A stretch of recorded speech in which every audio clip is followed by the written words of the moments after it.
Welcome back to manager blog. আমার অন্য একটা ব্লগে আপনাদের সবাইকে স্বাগত। আজকে আমি আপনাদেরকে খুব সুন্দর, খুব হেলদি এবং টেস্টি একটা খুব কম সময়ের জন্য টিফিন বানিয়ে দেখাবো, যাতে কম সময়ে এই টিফিনটা আপনারা বানিয়ে নিতে পারেন। তো দেখুন, এটা দেখতেই পাচ্ছেন, এটা হচ্ছে হাই প্রোটিন সমৃদ্ধ দেশি যে ছোলা, মানে কালো ছোলা, সেই কালো ছোলা ভুনা। একদম কম সময়ে কিন্তু বানানো যায়। দেখুন, কালো ছোলাটা আমি সারা রাত ভিজিয়ে সেদ্ধ করে নিয়েছি। লাগছে জিরে ধনে গুঁড়ো, টমেটো কুচি, পেঁয়াজ কুচি, আদা রসুন বাটা, হলুদ লবণ, কাশ্মীরি লঙ্কা গুঁড়ো, লাল লঙ্কা গুঁড়ো, চানা মশলা, গরম মশলা, ছোলে মশলা,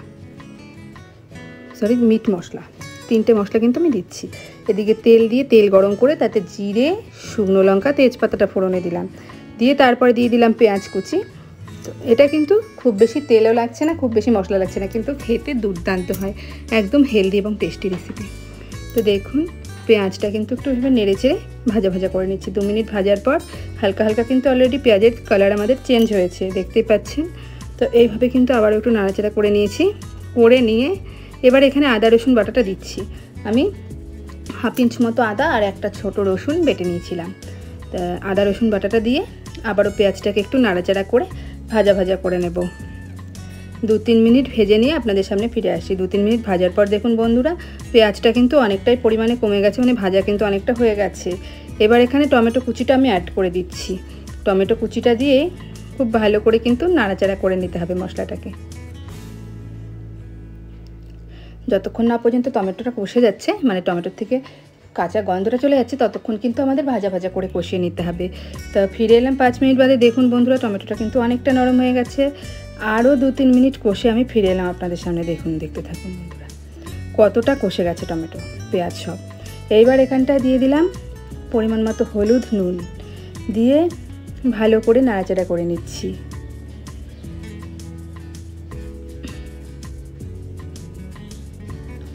এবারে দিয়ে দিচ্ছি 2 রকম লঙ্কা গুঁড়ো, ঝালের জন্য ঝাল লঙ্কা গুঁড়ো, কালারের জন্য কাশ্মীরি লঙ্কা গুঁড়ো। তা দিয়ে আবারও খুব ভালো করে একটু মশলাটাকে নেড়ে চেড়ে নিতে হবে। আর দেখুন, মশলা থেকে কিন্তু তেল ছাড়ছে। তো মোটামুটি কষানো কিন্তু আমাদের অলরেডি হয়ে গেছে। এবার আস্তে আস্তে করে বাকি মশলাগুলো অ্যাড করতে হবে। তো দেখুন, আর 2 মিনিট কষানোর পর দেখতেই পাচ্ছেন কালারটা খুব সুন্দর এসছে। এইবার কিন্তু এখানে আমি জিরে ধনে গুঁড়োটা দিচ্ছি। 1/2 চামচ জিরে, 1 চামচ ধনে গুঁড়ো দিলাম। দিয়ে আবারও ভালো করে মশলাটাকে আমাদের কষিয়ে নিতে হবে।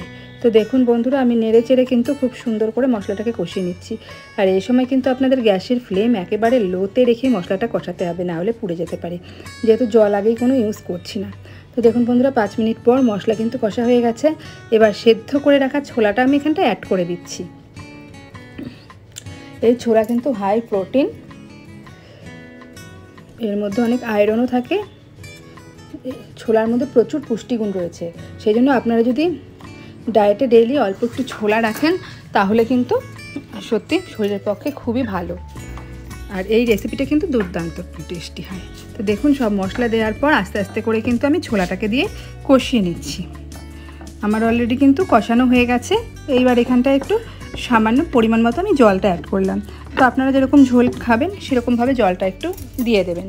তবে এই রেসিপিটা কিন্তু একটু মাখা মাখা খেতে ভালো লাগে, তো সেই জন্য আমি সামান্যই জল দিয়েছি। এইবার এখানে যে মশলাটা রেখেছিলাম, মিট মশলা, গরম মশলা, ছোলে মশলা, সেই মশলাটা কিন্তু আমি অ্যাড করে দিলাম।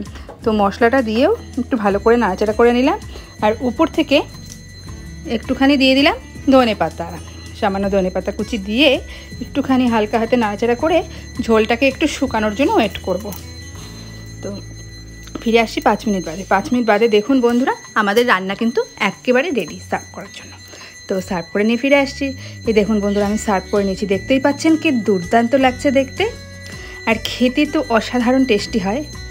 তো আমি সবাইকে রিকোয়েস্ট করবো বন্ধুরা, আপনারা একবার এই রেসিপিটা বানিয়ে খান। আর এর ওপর দিয়ে আমি সামান্য একটু লেবু ছড়িয়ে দিচ্ছি, আর লেবু দিয়ে গার্নিশ করেছি। সাথে যদি লেবু থাকে তো আর কোনো কিছুই দরকার নেই, লেবু দিয়ে সামান্য এত টেস্টি হয়। এই রেসিপিটা কিন্তু হালকা টক ঝাল মিষ্টি হয়, দুর্দান্ত লাগে। তো সবাইকে রিকোয়েস্ট করবো বন্ধুরা, এই শরীরের পক্ষে উপকারী হেলদি রেসিপিটা তোমরা একবার বানিয়ে খাও, দেখবে একবার খেলে বারবার খেতে ইচ্ছা করবে। তো কেমন লাগলো ভিডিওটা আমাকে কিন্তু অবশ্যই কমেন্টে জানিও। আরও বেশি করে আমার চ্যানেলকে শেয়ার, সাবস্ক্রাইব, লাইক, কমেন্ট করে দিও। ধন্যবাদ।